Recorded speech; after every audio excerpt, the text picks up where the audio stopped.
week 7. This week.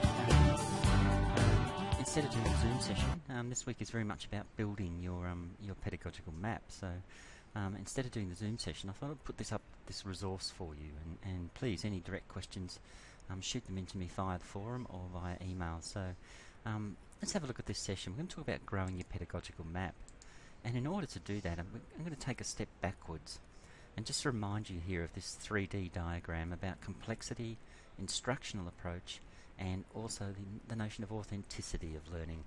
That somewhere in here we've got to find our balance, that we begin at the start of this curve down here in the basic didactic sphere, and we quickly encroach along these pendulums, along the axis towards constructivist and higher order learning. And where possible, we try to embed that into an authentic learning context. Now, as a teacher, you've been asked to build a curriculum map, and this is really what a test of what we call your TPAC. So that's your technological pedagogical content knowledge, and as you can see, we can represent that graphically. Here we've got the sphere, the globe of TPAC, and it's made up of 3 components: your technological knowledge as a teacher, your content knowledge of your subject areas, and your pedagogical knowledge, that is, the stuff you do as a teacher in that one-to-one zone of proximal development where you're the more capable other. And when we look at these 3 areas, they overlap and they interact. And this little dark screen in the middle here, that represents your TPAC, your pedagogical content knowledge. Now you can see it is in fact an interaction of your 3 areas. And this TPAC is where your map sits. So you're trying to unpack your knowledge here. What do I know about the content of my area? The pedagogical knowledge, the generic capabilities. And what do I know about technology? What technologies are going to work and support students to come along this continuum from a low-end pedagogy up to a more high-end, authentic pedagogy. So there's 2 diagrams there that help explain why we're doing this curriculum map. Because you are creating and documenting this little zone in the middle where you bring together technology, content, and pedagogy. So how do we do that? So we're going to look at why SAMR matters. In other words, we're going to take the SAMR hammer to everything that we're currently working with. And it's time to think about how we learn in order to do that. And there are a couple of steps that we need to talk about here so that you actually understand why your map and what your map is trying to map.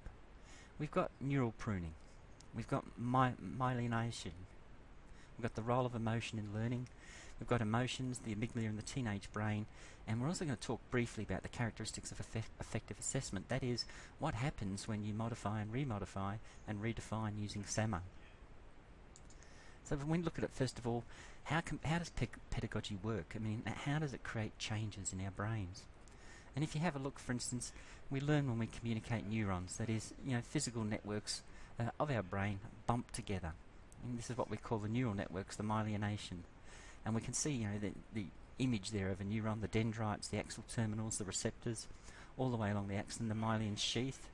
And it's, it's the insulating fatty layer of the sheath. That's why we actually need fats in our diets, because our brain is primarily made of fats. So when we look at our cell body, we can see that these are constantly shaking, they're moving, they're changing, and it's the stimulus from our environment that's doing that. We refer to this as plasticity, and we look at how the brain is being constantly rewired and modulated by life experience, and that term has been given, neuroplasticity is the term being given to that particular process. We don't need to worry too much about the science. All we need to do is get an understanding that in our brain we have this multitudes of cells, and they are reacting constantly in relation to stimulation. So our curriculum map needs to start with stimulation, and our pedagogy is our stimulation. We are trying to take an area, a body of knowledge, and we are trying to imbue that with analogies, metaphors, that can help reinforce and anchor the learning in our students. It could be a story, it could be an image, it could be a photograph. It could be a range of things that you're going to use as analogy and metaphor to get your students thinking.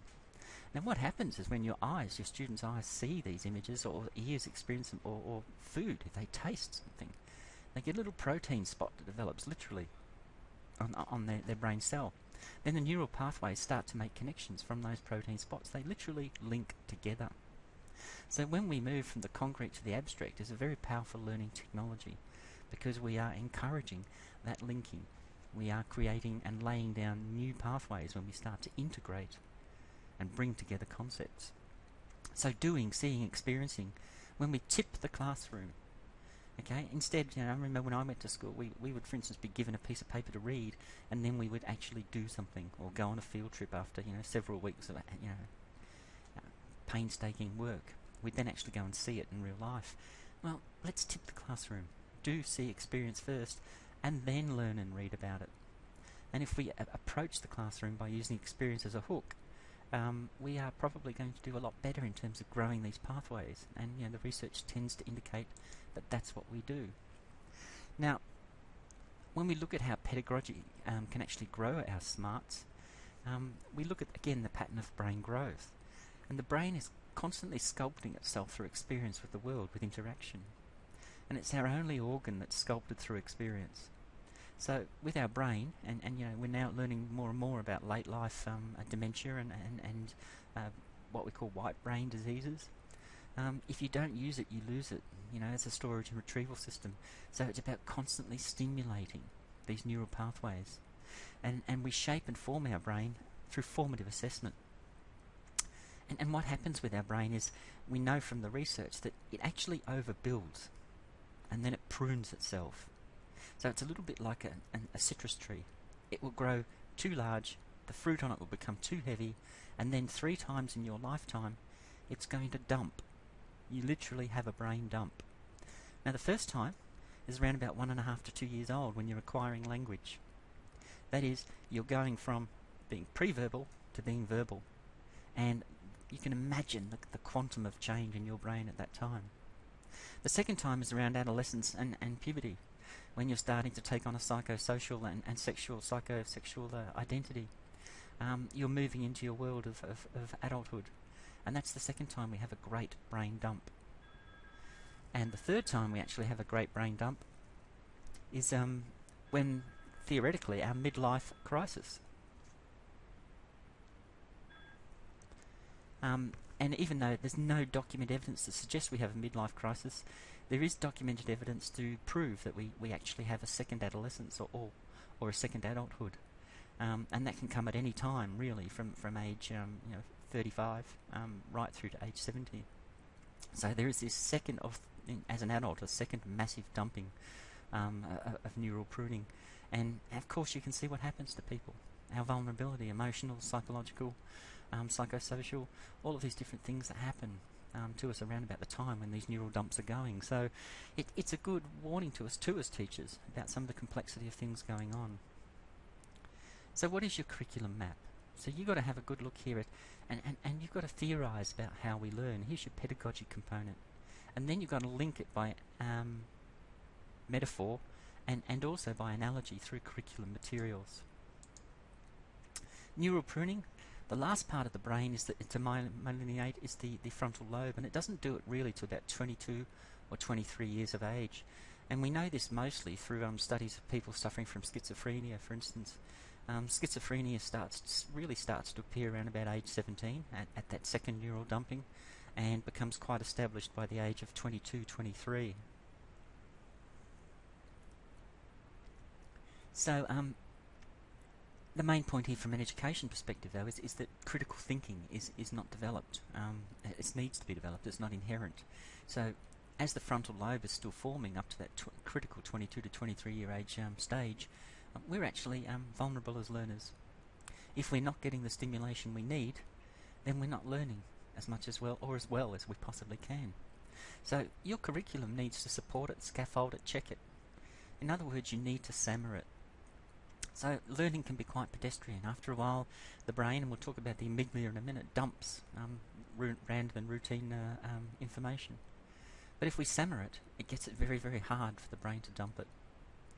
And the adolescent frontal lobe in particular is way different than the adult frontal lobe. And with adolescents, you can actually raise provocative questions. You can provide them with access to information. You can let them do the work, and you can build engagement. And let's think about it. The frontal lobe is responsible for, and it's forming up to age 22 to 23, impulse control, motor function, judgment, problem solving, language, memory, sexual behaviour, socialisation, spontaneity, planning, coordinating, controlling behaviour. You can see this is quite a vulnerable time for a learner. And you can see it's also the time when a pedagogy can be at its most powerful and its most influential. A special note for teachers here though, unless you're focusing on, your curriculum map is actually focusing on your learners, yours is the only brain that's going to be growing. So if a teacher does all your interacting with the material, it's not the student's brain that's growing, it's yours. So develop, if you can, a learner-centric approach. Have process-driven lessons, authentic examples, move from the concrete to abstract. Provide access to information. Have formative assessment, emphasis. In other words, get your students to interact and share. Have immediate learner feedback. Emotion is a powerful tool too. And the research actually demonstrates that negative emotions actually hurt learning. Emotional bullying initiates the flight or fight response, of course, and then it reduces our capacity to intake information. And the brain goes through a shutdown process. And again, you may want to rethink some of your classroom strategies. The putting on the spot questions. I used to use a really interesting technique called the empty chair, where I'd pop a student in not a student, but I'd just have an empty chair, and I'd get the students to actually ask the empty chair questions about a particular topic. And it takes away the threat of actually the students, the threat of failure. And if you can, emphasize the positive emotions that come together. For instance, teach in a way that connects to the student's real world. Teach in a way that addresses problems that are important to them. Make jokes, laugh with them, engage them in the learning. Because in the first time with ICTs, the first time in history, students are no longer limited by a teacher's ability and constrained by a teacher's knowledge. We actually have games that can supplement teachers very, very well. And we have technology that can supplement teachers very, very well. Whiteboards, interactions of all kinds. And we're actually in a situation where games will actually replace teachers in many situations. And we're at that point in history. So your task in your curriculum map is to make your learning relevant, to make yourself relevant, and above all, to get out of the road so that learning can actually thrive and grow. Emotions is something I just want to touch on before we go too much further. In the top right-hand corner, you can see the pattern of brain development as we move from age 5 through to age 20, and you can see the actual changes in brain activity and how much the brain actually develops over that time, represented by the increase in blue in that particular diagram. It's an MRI scan. So any information received by the brain travels first to the amygdala, and the amygdala is a really interesting little valve. You can see it there on the left-hand side, highlighted in red, and it literally is a little garbage bin. It holds our emotional memory, tells you how you feel about things. So things get processed through the amygdala, and if we're processing stimuli and they're coming to the amygdala and we don't like what we see, the emotional memory takes over and it dumps it. So in the teenage brain, the amygdala is developing faster than the frontal lobe. So they're very choosy, they're very judgmental, they're vetting information. They're constantly, the amygdala is picking up. Their rubbish dumping function is huge as a teenager. Hence, we often get the characterized disinterest, disengagement. All of these sorts of things are a sign of a very normal and very active and very, normally developing amygdala. So teenagers tend to be reactive, they're not reflective. The challenge? The amygdala is actually hyper or overactive during adolescence. And teenagers often explain this or often account for it, or often just let it happen, particularly boys, by failing with dignity. Oh, look, I gave it my best shot. Oh, well, it's not really that important to me anyway. Or, well, I'm really saving myself for this, for that. Or so they actually fail with dignity, and that, is again a function of the amygdala and a function of their inability to actually engage. So it's a challenge. So we need to provide positive supports for positive emotional development and a safe and supportive learning school culture environment. And ICT framework. So when we look at the impact of ICTs, what is effective modification and redefinition according to SAMR? Well, in your map, you're actually going to have to reflect instructional objectives. Okay, so you're going to take the generic capabilities and you're going to look at their curriculum expectations and you're going to have to reflect those instructional objectives. You're going to have to make sure it is consistent with instructional strategies. Okay, really important. You're also going to ensure that it allows for opportunities for practice and multiple demonstrations. Now, in the past, we've talked about the 4 stages of learning, all the way from acquisition right through to rehearsal, right through to retention. Now, you can't simply present something once. Whatever you do in your curriculum must work from the ground up, must work from the low-end pedagogies right up through the high-end pedagogies. You must clearly set out expectations for students. Now, all of these are statements that you can embed in your map. Base it on success rather than on punishment. Catch them being good, and reward their learning. Make it process-driven, formative assessment, and at as many stages as you possibly can, provide critical feedback to the learner. And often, that is done by exposing learning in a peer-to-peer environment. Your starting point for all of this is generic capabilities. And they're often explained in learning experiences, learning skills, and in a portfolio of tasks. We look at the preschool. These usually centre around talking, drawing, or using. We look at the primary school, and it's normally a skills inventory of sorts. It results in a portfolio of demonstrations or skills and abilities, and can often be captured in various journaling activities, usually by teachers.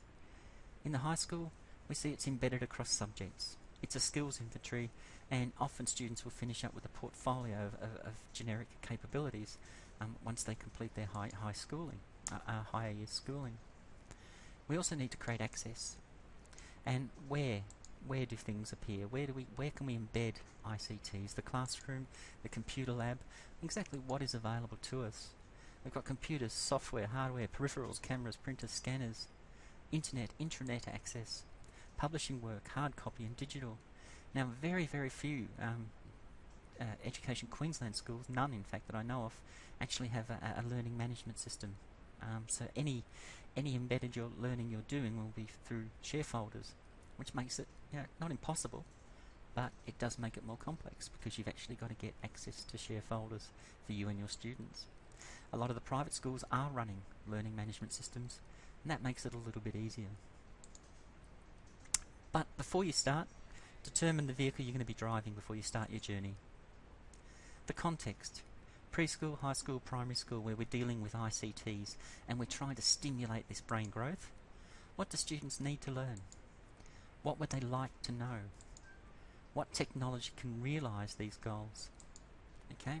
And the goal should not be to use technology to produce something, but to facilitate the learning process.